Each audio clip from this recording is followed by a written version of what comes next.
Hello, everyone, and welcome to the What Turns You On podcast. I am Kaelen Marie, your host, and today we have two amazing guests. This is the first time we're doing a threesome here, Woohoo! and we have got Kelly Joy and Thomas Covenant here. And the way that this came about, we were having coffee tea the other day, and Kelly Joy's like, oh, we should do a podcast. I'm like, oh, funny you should say that because, I have one.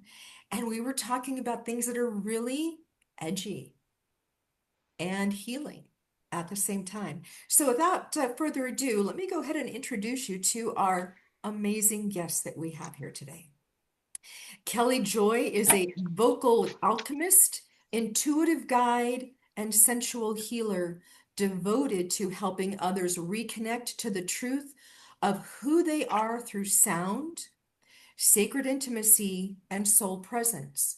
Her path has taken her from a decade in early childhood education to training in energy healing, sacred sexuality, and intuitive body work. After a recent near-death health crisis and major surgery, Kelly Joy is rising in new embodiment, rooted in softness, strength, and deep remembrance.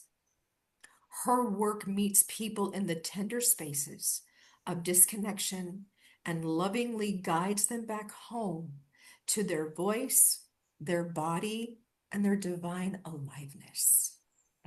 Welcome, Kelly Joy. Now, Mr. Thomas. Thomas Covenant has spent over a decade immersed in the BDSM and kink world, approaching it as both a practice and a path of spiritual exploration. A lifelong seeker, his journey has wound through traditions as diverse as Orthodox Judaism, strict empiricism, and Tantra, each shaping his unique understanding of power, presence, and truth. He describes himself as a nonlinear thinker who perceives the world in structures and symbols more than words. Though deeply experienced, he considers himself always at the beginning, continually unfolding the deeper meaning of life through embodied practice. Thomas Covenant, welcome. I am so excited to have you both here. So, as we do in tradition on this podcast, my lovely bitches, tell me, what turns you on? Who wants to go first? I will go first. Ooh, go goddess. The thing is that there's just so many things that turn me on. So it's like hard to choose one delicious, juicy aspect of what turns me on. Um, so I'm gonna share three things that turn me on. Beautiful. I get turned on being naked. So like today I was outside sunbathing naked, and that's just so in my pleasure. Oh. Another thing that turns me on are my vocal transmissions, like all the sounds and the light language, and especially when I get to intertwine that and weave it in with sensual touch or sensual sacred sensuality. That is super juicy. Mhm. And what else turns me on is playing with multiple partners in a sexual setting.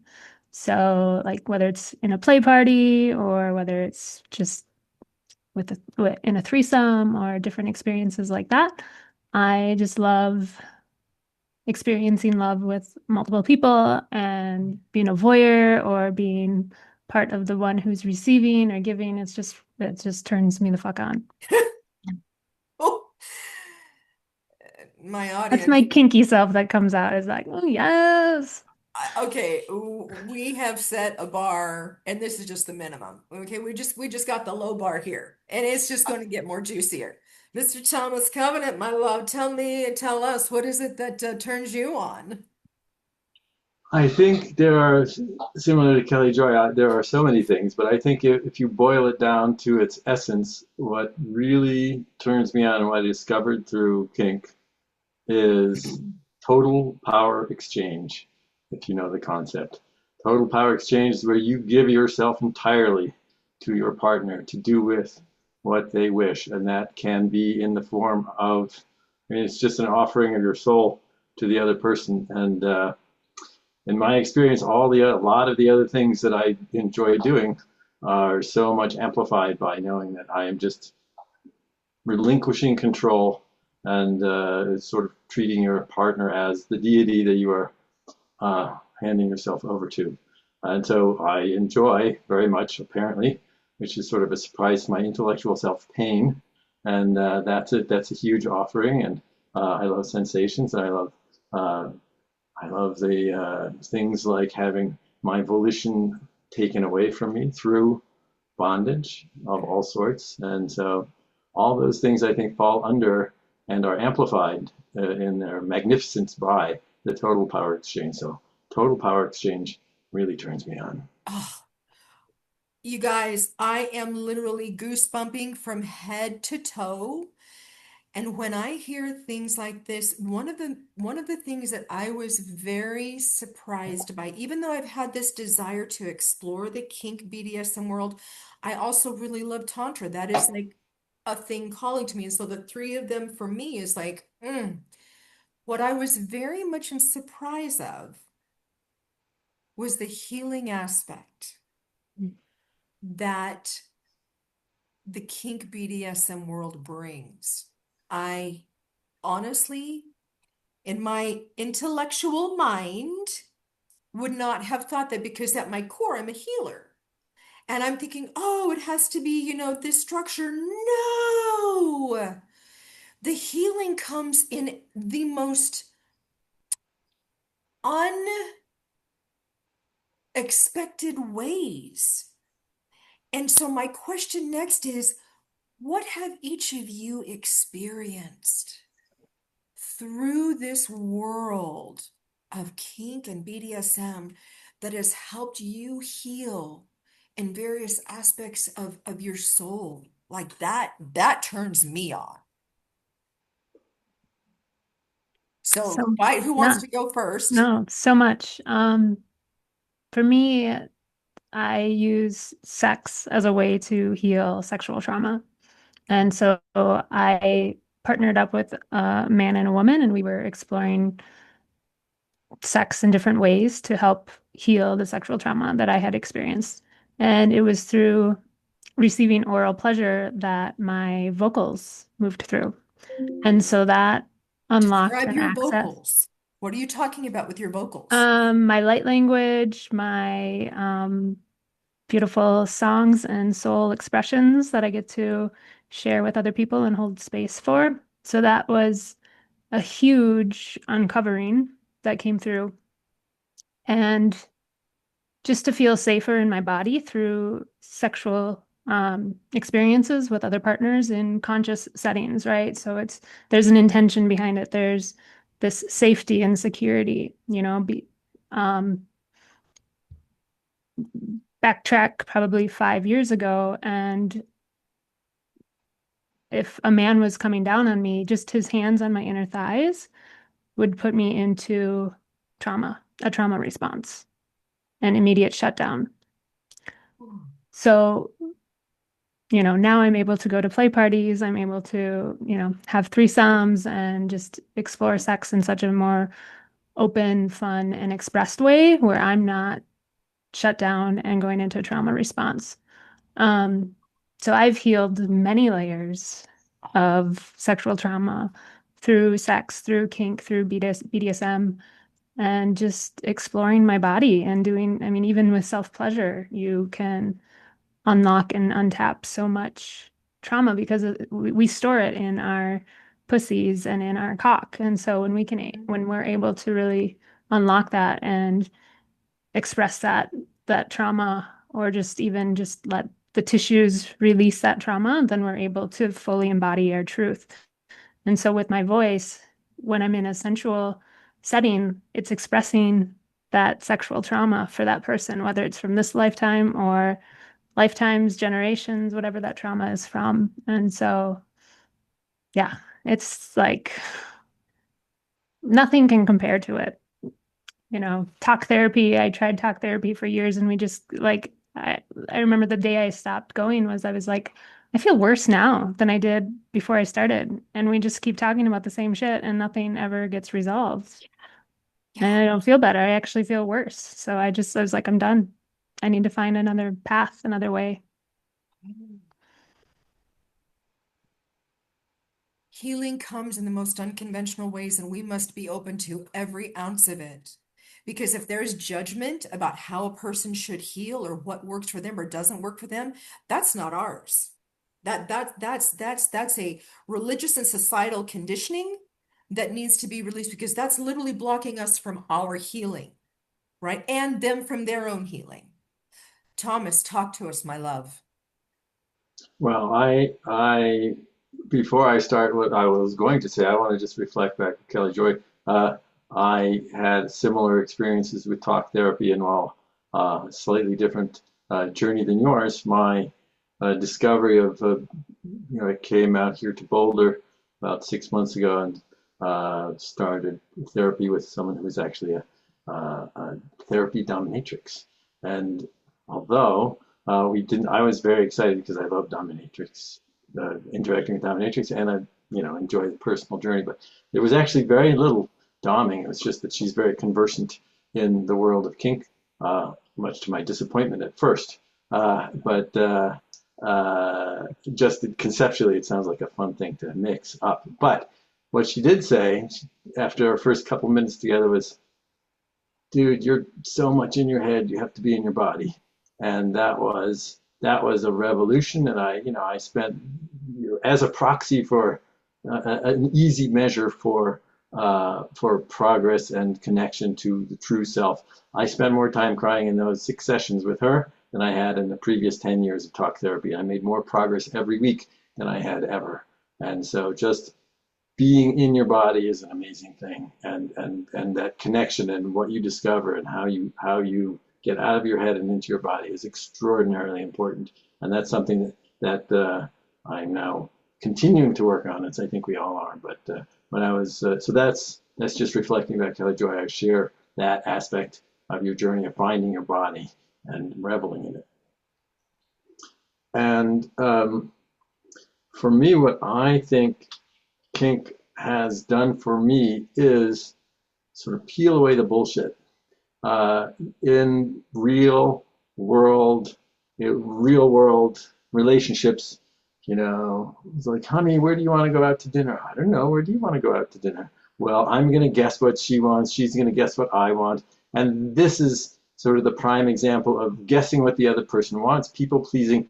And there are so many layers of bullshit, so many layers of I'm not quite sure what's going on, and it's not really clear what the dynamic is. Am I doing this for her? Is she doing this for me? What is my relationship with my partner?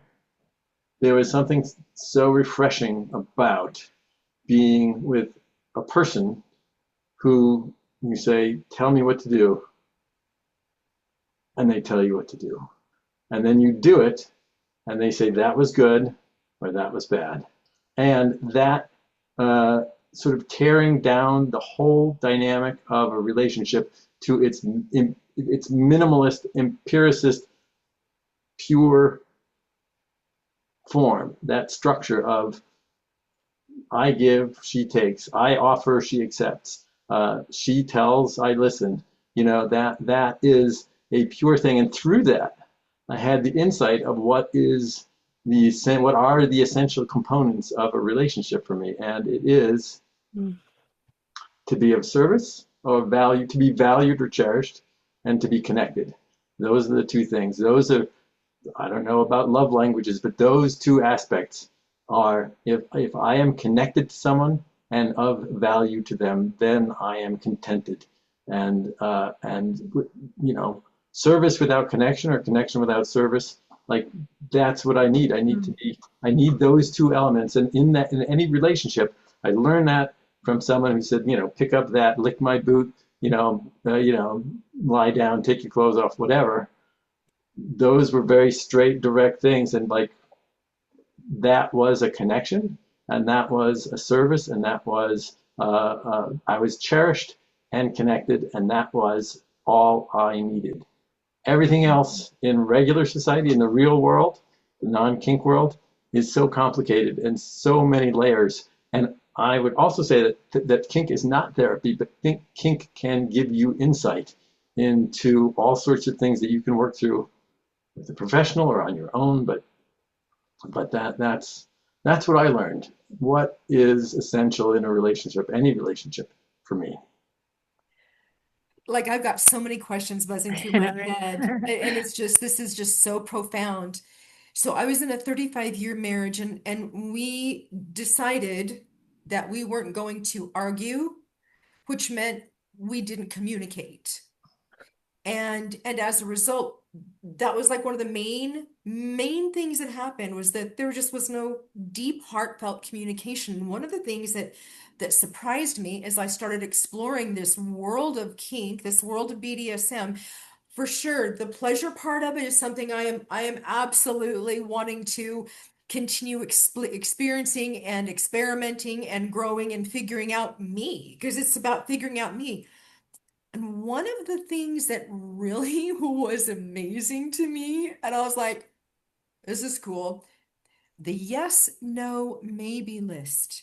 Those are The fun. yes, no, maybe list. And for our viewers or listeners who don't know what that is, it is literally a communication sheet. Nothing is done in this world of kink and BDSM without communication, very clear, explicit communication and consent.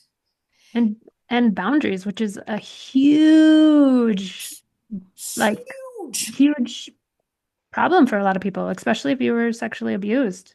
You don't have boundaries because there were no boundaries in place for And you. you don't know If how a to chat, express them. right. So one thing I love about the yes, maybe, and no forms is that those are boundaries, right? Like if you don't want to get flogged, your partner is not going to flog you. They're not going to do anything that you don't give them consent and permission for. That is huge. Thomas, chime in on this. Yeah, that's absolutely. And I was reading a book called, I believe, Unbound, whose author I will not be able to recall the name of, but she talks about how you can't have a yes until you can have a no. And that's a profound idea. You can't truly say yes until you can truly say no. And once Mhm. you find your no, you can then start saying yes. And that's Kelly Joy about the idea of boundaries. You have to be able to establish the boundaries, and you can't just consent unless you can refuse. And so having the no is the boundary that makes the yes meaningful. And in my world, it's either going to be a fuck no It's or a a fuck fuck yes. yes. There Yeah. can't be the lukewarm. I did the lukewarm. It did not Mhm. serve me. I did not serve me with the lukewarm. And this I've discovered in my life that I'm experiencing now. It's required. Thomas. Yeah. Yeah. And I think even to go further than that, it doesn't have to be a fuck no. It can be a maybe. A maybe is a no. It's either fuck yes or no. Like if it's not a fuck yes, everything else is a no because you should be enthusiastic, not convinced, not reluctant. Now there is something about exploring and talking and saying, "Would you like to explore?" Fuck yes, and then you can push boundaries. But that's an agreement. But anything less than a fuck yes is a no. Yes. Oh, what is bubbling up for you guys? Because there's just so many things that we could talk about. I want to hear what is it that's bubbling up for you in this moment?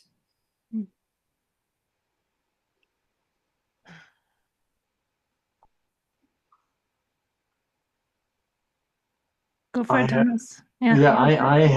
I have no cogent concepts in my brain at the moment, but there is so much that I can be effusive about in kink. Just there is the that there are things you can discover about yourself that your intellectual mind will not be at peace with, and your body will love the fuck out of. And I have had that experience a number of times where Um, uh, I I belong to a dominant uh, goddess, Faye Black, and she has had a collar on me for about 9 years, and I she has taken a portion of my soul and refused to give it back, so I'm stuck with her, as I mentioned to you before, and it's still true. And she has helped me explore all sorts of things. One of the things she said to me after a session was, "You know, you're a really heavy pain slut." I'm like, "I'm not a masochist. I don't. That's not something I like. It's stupid. But who would want to be hurt? I mean, because I care about you and you want to do this, I'll let you do that. But it's not. It's not for me. I'm not. That's stupid." And she's like, "Yeah. Remember when I had that needle in my hand?" I was like, "Yeah." And she's like, "Remember when I like said, 'Do you want me to put this in your nipple?'" And I was like, "Yeah." She's like, I rest my case. I was like, "You got me." Dude, like, all right, I guess, but I still like. There is a part of me. Sometimes I write poetry when emotions bubble up, and I have found that there are sort of two voices. And I actually wrote a whole thing about a whole poem with the intellectual me and the submissive emotional me going to a session with Goddess Faye, and the emotional me is like, let's go, and the intellectual is like, chill, we got like an hour before, like it's going to take 20 minutes to drive. And that interplay that still exists 10 years later. That's like there's the there's a part of me that thinks about doing something and goes, and it's like, that's the disapproving me. That voice is still there. Mm, And then there's the sub who's like, yeah. And that's like that dichotomy is something I'm working on now to try to see if I can sort of integrate. But right, there is that voice, and I'm sure Kaelen Marie, a lot of the stuff about religious trauma, about judgment, and that voice, it doesn't come from strict religion for me. It comes from a whole different set of sources, which I could go into later. But that voice is very strong, and I don't agree with it, but not agreeing with it doesn't make it go away. And that's, I think, a lot of work is figuring out how to temper that voice, how to quiet that voice. And for me, when I submit, when I do something kinky where I am relinquishing control, that voice goes away. And that's one of the biggest blessings. That's one of the biggest and most amazing epiphanies. You walk through life with this voice always chattering in your ear. You should pick up that garbage because you need to be a good person. No, you should take out the trash. You should make sure that right. all those things, it's a constant dialogue. And kink is the only place I've found so far where that voice is silenced. It is absent. It is being able to breathe again. It is being able to be yourself without a filter. It is Mm-hmm. just to be able to be.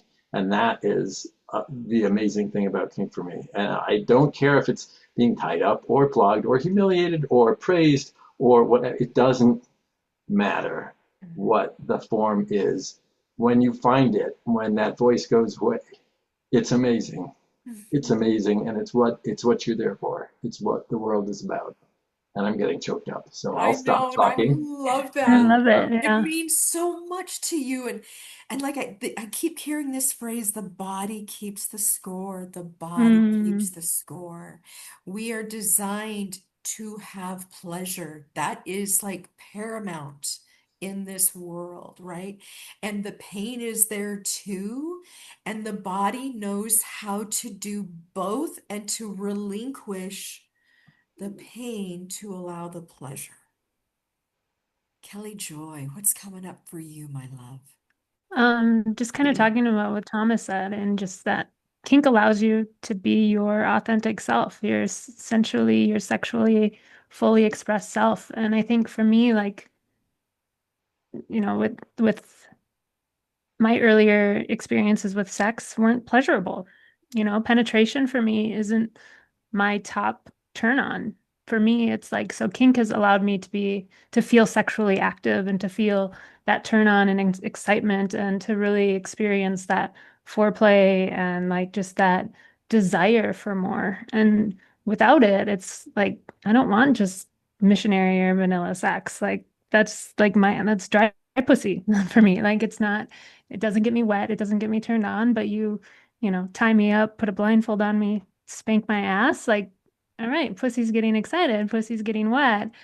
let's keep going. And you know what Thomas was saying earlier about, you know, the people pleasing and having someone who tells you what to do is such a turn on, for Mm, one.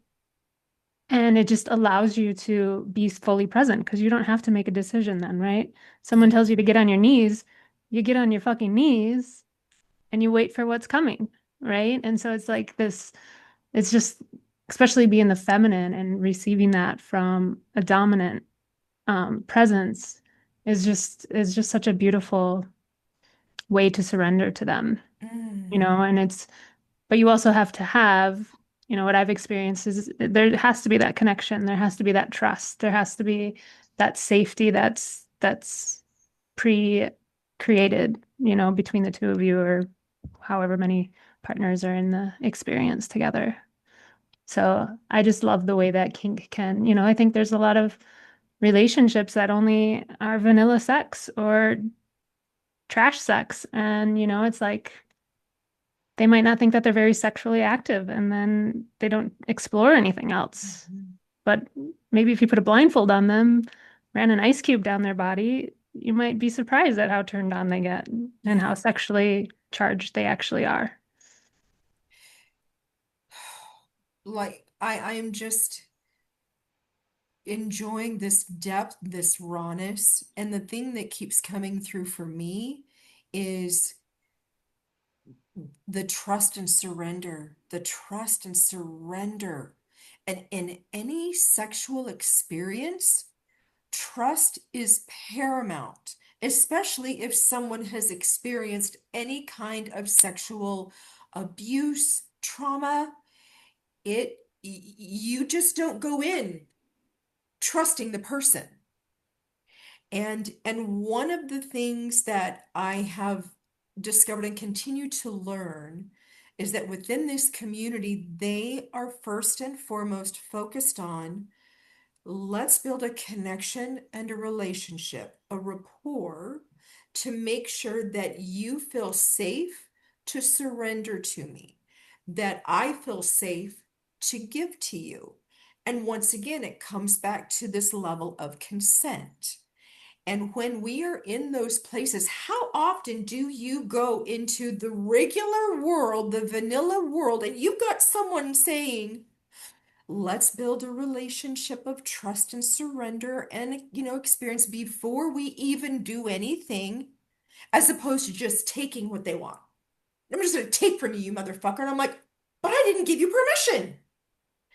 And that's not the case here. And one of the things that I was blown away in my very first solid, true kink experience, I got to go and have some playtime where I met Thomas at, which was such a magical gift of being able to have a connection with someone that was going to we were going to play together. And it wasn't going to happen until that connection and some kind of trust and relationship. And then through the process, we did impact play, which was magical. During that process, they continued to communicate, to talk with me, to check in and see how I was doing. And then the aftercare. Okay, love, we've experienced this time together. What's coming up for you? And then to take it a little bit further, I get a text the next day from Sweet Thomas here, and he's like, so let me just tell you about this thing called subdrop and what can happen. Because you have had such an overload of chemicals in your brain from so much fun and excitement that is now trying to regulate and it can drop. Yeah, that was a real thing for me the next day. And I wouldn't have known that. I would have thought something was wrong with me had I not been communicated to and received that aftercare. Okay, now let's talk. Does that happen in the regular world? It's like, okay, we're done. That was great for me. Bye. What? Yeah. Talk to me about this. What's coming up for you guys? Yeah, I remember my first sub drop. I had an amazing session with Faye, and I got his Faye, and yeah, and then like basically was just feeling horrible. Like it was either the next day or 2 days. It was this. I wrote this like emails like, oh, this is stupid. I can't believe this doesn't mean it. What is it even? Nothing makes sense. This is so horrible. And she's like, I got you. It's like this is go get some chocolate. Go eat some chocolate. Take a deep breath. Understand. And she told me what I told you, basically that this is normal. All this, these neurochemicals firing, all this pleasure, all this intensity, and your brain's just like, oh my goodness, what just happened? And then it talks to again that connection between the mind and the body. The body is totally exhausted by this, and it tells the mind that there's something horribly wrong because it's so exhausted. And you think that it's just, oh, I'll be exhausted tomorrow, but no, it's your mind. You'll feel like a horrible person and that nothing in the world makes sense. And that's a horrible feeling to have if you think it's true. And if you think it'll last forever. And really, you lean into those feelings and then you do what you can to prop your body back up with chocolate and a warm blanket and a romantic movie or an action movie or whatever floats your boat and talking to friends or whatever you need to make yourself happy. Eat well, rest well, get some sunshine, get some food, get some chocolate, and you'll be back in a day or two. And it's what happens. And just knowing that you're on a roller coaster, if you woke up and you were going 60 miles down a railroad track that goes up and down these hills and almost throws you out of the car you're in, you would be fucking terrified. If someone says you're going to be on a roller coaster, you're like, oh, this will be interesting. Then you're like, oh, I understand. All these same things are happening to me, but I can put them in the framework of this is part of my journey and this is okay. And it's a 2 minute ride. And then I'll have the adrenaline or the whatever. Huge difference. And if you don't know what subdrop is, you wake up on a car going 60 miles an hour down a bumpy track and you're scared out of your fucking mind. Yeah. So it's a small little adjustment that can make all the difference. It was the healing that I did not know would happen, and it was the breakthrough that I required in that moment. And mine lasted for a good 40 hours or so after the experience. And I felt like shit. Oh, I could not stop crying. There was so much release. I had been cracked open in a way that I didn't know I could or that I needed and required to be cracked open. And to have that, and what it did is it opened up more infinite possibilities and realms that I could have never comprehended with this finite mind, but the body brought me there. The body brought me there, and then the brain caught up. And when you gave me my prescription of what to do, that's exactly what the fuck I did. And it was liberating. And then when I got out of it, I was like, I could look back and go, oh, damn, look what I just went through. And came out the other side shining way brighter, feeling way better than I could have ever felt before. Kelly Joy, what's coming up for you? For me, what's coming through is, you know, kink, sex. It allows us to tap into our ancient wisdom. And I fully believe that we are all sexual masters and we have this beautiful, sacred sensuality, wisdom, and knowledge that moves through us. We have our own erotic expression, and it's, like the experience that you just had, Kaelen Marie, that allowed you to tap even closer to that essence and to that divinity that lives within you so that you can now embody it, integrate it, and share it with others, right? Like for Thomas, you're this beautiful human who has such this gentleness and just this presence. And I would say, from what I know about you and what I've heard, is kink has allowed that to come through even more, right? And so, like, you delivered, well, for one, you met Kaelen Marie at the party and knew that she needed someone, and you beckoned her over. Yeah, pause for just a second. So yes, everyone, I'm at this place. I'm at this party. I'm by myself. My friend has gone over to do his thing, and Thomas looks at me and he's like, "Come here, come here." And I'm like, "Who, me?" And he's like, "Yeah, come here." And his welcoming invitation changed my life, which allows us to be here. Continue, my love. Yeah, so I Yes. mean, it's from that and then taking you through that experience and then the beautiful aftercare, right? And I think that's one of the things that is growing in partnerships and relationships is that aftercare piece, especially if you're in the kink and play world. Like that's a question on on the form in the beginning. What do you require as aftercare? Are you okay with a hug at the end? Do you need, cuddling and talking about it? Do you need a follow-up in a couple days? Like, what do you need to support you? And how can I be of that service, right? So there's this beautiful dance of honoring each other's boundaries, but also being there to support them in the aftercare because we know how powerful and how cracked open one can get and feel because we have all that shame, we have all that, like you can think like, oh fuck, I just had a threesome last night. Like, who the fuck am I to have that? I must be this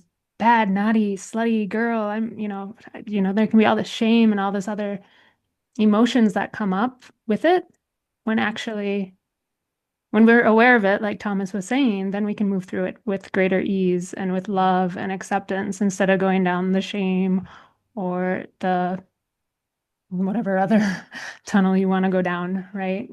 The religious parts of it. And it's just, yeah, there's just so many elements to it. It's not just about getting a flog out, tying someone up. There's such deep medicine.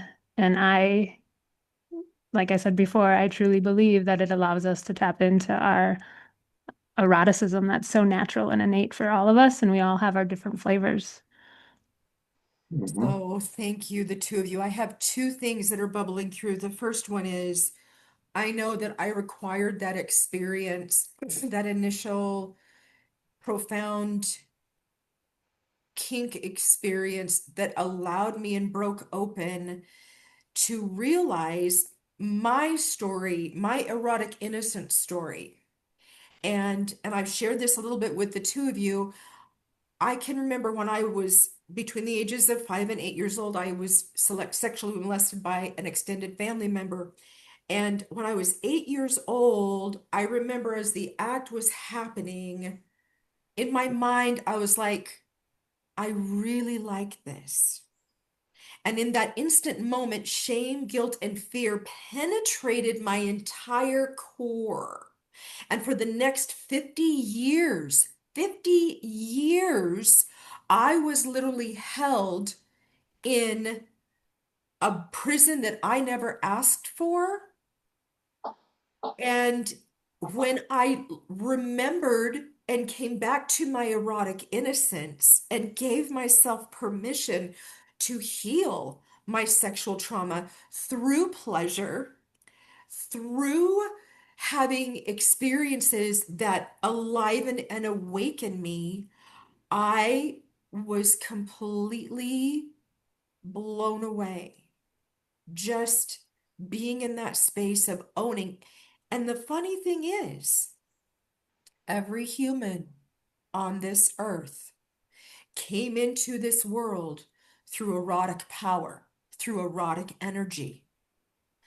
Whether it was consensual among both, or whether one of the people was in that space, every human came into this world through erotic energy, which means we are inherently erotic beings. And when we shut that off due to societal conditioning, religious conditioning, patriarchal conditioning, it doesn't matter. If we've shut it off, we've shut off our truth. We've shut off the core of who we are. And there's where we come back to, I got to heal this shit, right? And so the second thing is, Kelly Joy the other day, she turned me on to this movie. And if you all haven't watched this movie, I am going to say it is a must because it's based on a true story of how the Wonder Woman comic strip came to be. The movie is called Professor Marston and the Wonder Women. And I don't even want to say anything more than that, but I'm just going to say one little thing.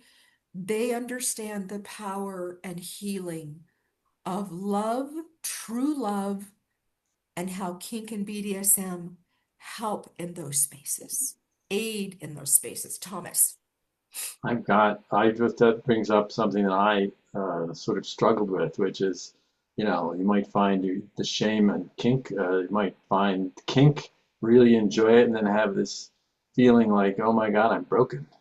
I have this kink. I can't enjoy sex the normal way. I must be broken. I have to enjoy it this other way by being flogged or being tied up or some weird thing like that, and just beating yourself up. And I had that experience of like, why am I broken? Why can't I be normal? Why can't why this kink is the problem?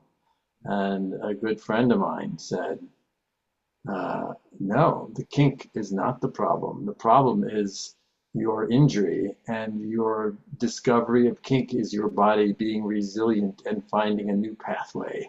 And it is a sign of your strength and of your resilience, not a sign of your brokenness.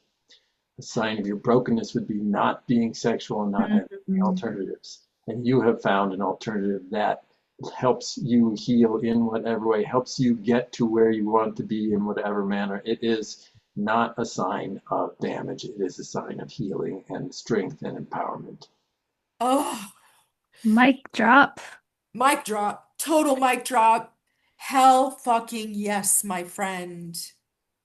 Hell fucking yes. And then have a lot of friends or have friends that value kink and think that That helps too. vanilla is the thing that's, I mean, nothing's broken, but That's true. Nothing is right. broken. But yeah, kink is normal, Yeah. right? Why can't kink be the normal Hmm. aspect to sex? Like, why does it have to be why do we have to put it in a box, right? Why can't it just be part Yeah. of a sexual experience or a sensual experience? Yeah. I will allow myself a joke, which is, I am a submissive. Every submissive is different. Don't try to put me in a box unless you Exactly. have my consent, in which case, please put me in a box, and that'll be a lot of fun. So that's a whole separate story. Kelly Joy, what else is coming through for you, my love? I think just like the acceptance of it all, right? Yes. And, you know, instead of having that shame or that guilt or feeling like the naughty girl or the bad boy or versus the good girl or the good boy, like just accepting that part of you and that piece of you and like not giving it any judgment or shame. And I think that's part of what sex has done for me is allowing me to accept all of these parts and to like just love them and not judge them. And, I'm a totally different person, you know, from 4 years ago in so many different aspects. Yes. But like I used to shut down and be in trauma and like be dissociated for like days and weeks. And the last time I don't even remember the last time I shut down. I think it was a medical trauma that had me, got triggered some past life wounds. But like my day to day, I don't get triggered like I used to because I've met those parts of me through sex. As I'm hearing this deep healing conversation,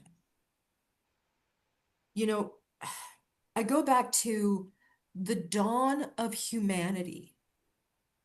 The dawn of humanity wasn't missionary style. It was all of it. You can go back and you can see different writings, drawings on walls, ancient hieroglyphs. What's that word? Hieroglyphics, Hieroglyphics. That's the word I'm looking pictograms. for, right? Yeah. You can see those originals on the stone walls throughout the entire world, and I can guarantee you They're not just one way. It's every position, every possibility, every opportunity, because the body doesn't know what it knows and wants until it experiments, until it receives, and it may say yes to this, it may say no to this, it may say whatever, but when it finally does, then the body knows, and then the body's like, "Ooh, and what else is there? What else is there?" And as we've gotten into this civilization of the mind, and we've shut down what the body's been yearning for, hence so much trauma that people are working through now. And if they allow themselves, and when they allow themselves to experience whatever pleasure their body is calling for, they will receive the medicine that they have been begging for, praying for their entire existence. And it's healing. Right. It's the free exploration, whereas we've been told what is acceptable and what's not. And Right. who are they to tell us? Who in the Yeah. fuck cares? Right. Yeah. But that's, I Right? mean, But I that's think what we that's the believe. difference from Mhm. when, talking about cultures before us, Yes. like before Yeah. the Bible and sex became, and sin and all of that came about. And, it's just, they had free exploration. They had curiosity. They weren't judged. They weren't told that, you can only have sex with your wife or your husband or, all of these like rules Mm. to shut us down sexually. Yeah. There Yeah. wasn't any exploration to be had. Yeah. And I think for me, one of the things is to build on what Kelly Joy is saying, that one of the things I like about the kink community, not just the kink play, but the kink community, going to a dungeon is like, I was walking around for a long time thinking like, is it weird that I like having needles put into my nipples? Is it weird that I worship this person who's just a person, but fuck if I know why I don't want to just fall on my knees when I see her. Like, this doesn't make any sense. I'm a fucking freak walking through my town and looking at all the people who are definitely not, and there's probably no kinky people there, I'm sure, said my judgmental self. And then you walk into a dungeon, you walk into a kink community, and there are people of all shapes and sizes doing things of all sorts and manners that blows your mind. And you can think about some of them that, oh my God, I never want to do that. Or alternatively, oh my God, I definitely want to do that. And anything in between. And it's all okay. And you realize that there are other people just like you. And that, like, whereas you thought you were way on the margins of society, you were maybe squarely in the middle or even at the entry level of this whole world of other people who look like actual people and walk through the world just like you do. And you don't realize it's a way of normalizing, it's a way of accepting, it's a way of understanding that this society that we live in the outside world, the vanilla, if you want to call it that, society, is not the only society. And some of the assumptions that we think are immutable truths are actually just cultural frameworks that have been set up around us that we don't even realize we're caged by. And going to a different community, it's like going to a different country and you realize that they relate to something as basic as time differently than Americans do. Like, wow, it really doesn't matter if I'm an hour late. Like, that's abhorrent and totally wrong if you're an American. Other places, like, what's the big deal? An hour, 2 hours a day? What does it matter? And you're like, huh, that's an assumption I've been making all my life. And it's not actually true. What does it matter if it's not today, it's tomorrow? Like, give up this thing you're clinging to, which is that time is Mm. essential. Give up this thing you're clinging to, which is sex is this one way. Give up this idea that you're clinging to that you have to be and feel a certain way. It challenges the assumption. You put yourself in a position, in a society, in an environment that allows you to challenge your assumptions gently by just holding out on a platter for you to observe. Say, hey, look, this is a different way of being. And you go, wow, I didn't even realize I had these assumptions until I saw that there was a different way. this keeps going through my head. Walk into a Costco or a Sam's Club, and you just see people. And then I get to thinking, I'm like, I wonder how many of these folks are in the kink BDSM community, Mm. and we have to hide it. There are people who will lose their jobs if they are found out, quote unquote. They will be shunned by friends and family just by being who they authentically, truly are. And that's where this must shift.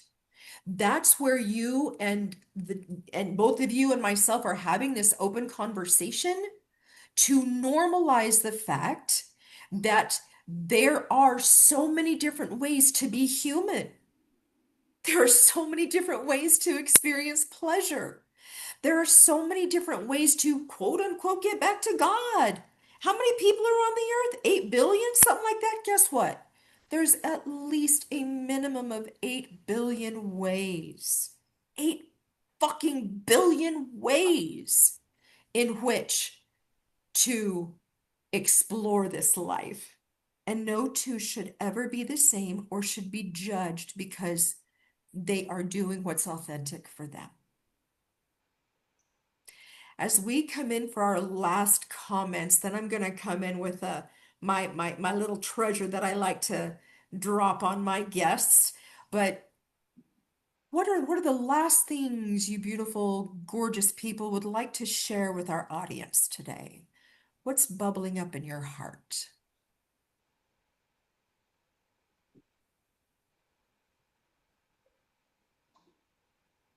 I think for me is just lean in and follow the pleasure, right? Even if it's scary, even if it's taboo, even if it's something that you think is only for is like a bad girl thing or a naughty, like just lean in and allow yourself to experience it because the truth is what, Thomas was saying before and why sex is so powerful and so healing is because it does drop you into your body, right? And the more that you can drop into your body, the quieter those thoughts get, right? I used to have a monkey brain going on 24/7, and I just spent a month and a half in the hospital, lying in a hospital bed, and I didn't have any monkey brain. I didn't have any depressive thoughts. And I coming from someone who was quite depressed and would have had a horrible time in the hospital. Not saying it was pleasant, but I didn't have the monkey mind or the depressive thoughts, the negative thoughts eating away at me. And I celebrate that and I brag that because years ago it would have been a lot worse, Yeah. that whole experience. And I was able to stay more present, stay in my body and not spiral.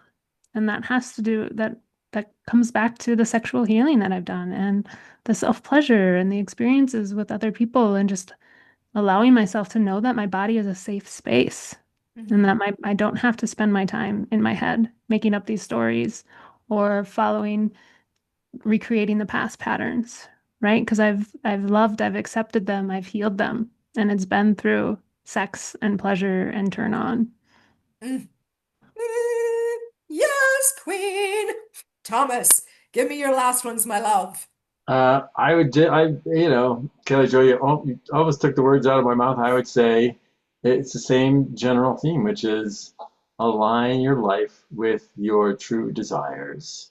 And something that I've thought about recently and I've been toying with, and it's much easier said than done, but it's a valuable exercise, which is understanding your true desires is one step, and it's a fucking important step. And the thing I'm working through is knowing your desire does not, like, if you don't embrace your desire, it's not gonna not be your desire.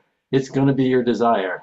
It's your desire. You can't change that. What you do about it is separate, but like you can say, I don't want that. You do want that. Well, if you, I don't want to accept that is very different. And like understanding, aligning, being true to yourself is the act of discovering what you truly want and then trying to align your life so that you can realize it. Because there's so many levels of denial of what you actually want. Once you understand it, there's a what do we do about this? How it's always going to be the desire. Figure out how you can act on it in a way that embodies it. Be an embodied desire, and that's the Mm. key to a good life, I think. Be an embodied desire. I love that. Favorite Like I'm framing. writing these things down because they're just so juicy and I don't have my pen here and I'm like, I gotta write this down. Oh, you too. This has been magical. It's been healing. It's been powerful. It's been transformative. And I know that as this goes out into the world, that those who find this are meant to find it because it speaks to their soul and the desires that they may have been hiding for a very long time and didn't feel safe in themselves. But hearing it from the two of you and how it has shifted your lives and helped to heal you and myself, it can never be the same. We cannot ever be the same again, and we're not meant to. We are growing and expanding into something bigger and better and delicious. That's all I gotta say is delicious. So, in closing, my beautiful, amazing humans here, tell our audience, give them your outrageous dare. What is it that you want them to push their edges that will help them expand their lives? What's your outrageous dare? Mine is to explore kink.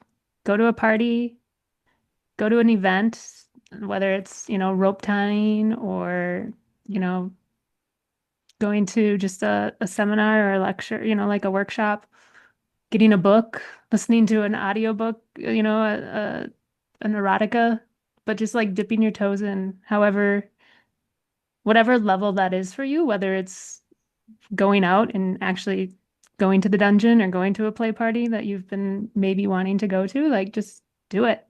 Mm. Or Mm. if anything in this, podcast has piqued an interest, maybe it's listening to an erotic audiobook on kink and seeing how your body and how you respond to it, and then going to the next uncomfortable place and the next uncomfortable place, and just continue to, just dip your toe in whatever that is for you. Perfection. Love it. Mr. Thomas. I'm going to build on what Kelly Joy said because I might have said the exact same thing if she hadn't. So I will I like say, going first. yeah, I I will say, do the difficult thing. Mm. Do the difficult thing. Do the difficult thing. And what I mean by that is there's the thing you want to ask for. There is the thing you want to try. There is the difficult conversation that you need to do to have with the person who's important to you and you don't trust them enough to share that secret. Have the difficult conversation. Do the difficult Ooh. thing. Be bold. Risk injury and realize that you will probably get hurt and that's okay. And you have to risk that getting hurt to move forward. Life is painful in a deliciously sweet, sweet way. And do the difficult thing. That's my challenge.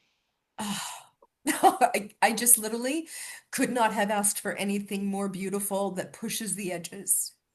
You too, thank you so very much. I feel like it would be noteworthy to also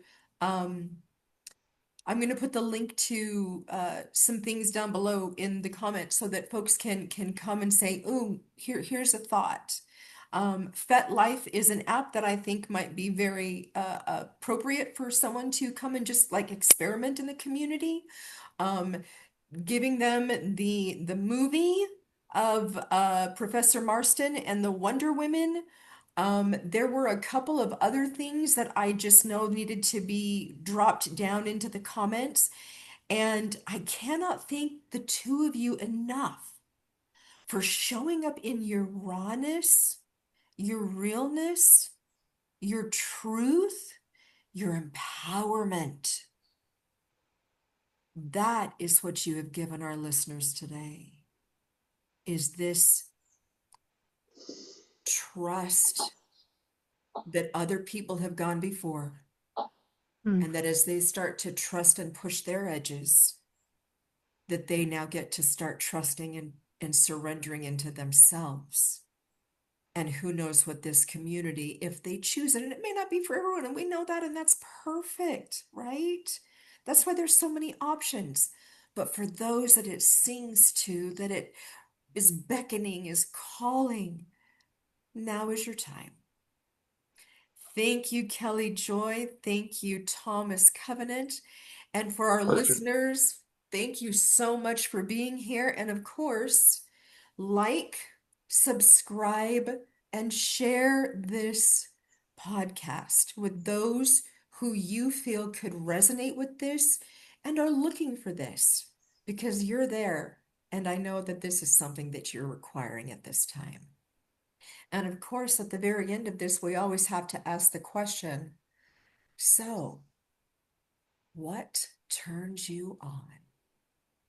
Have a beautiful day, everyone.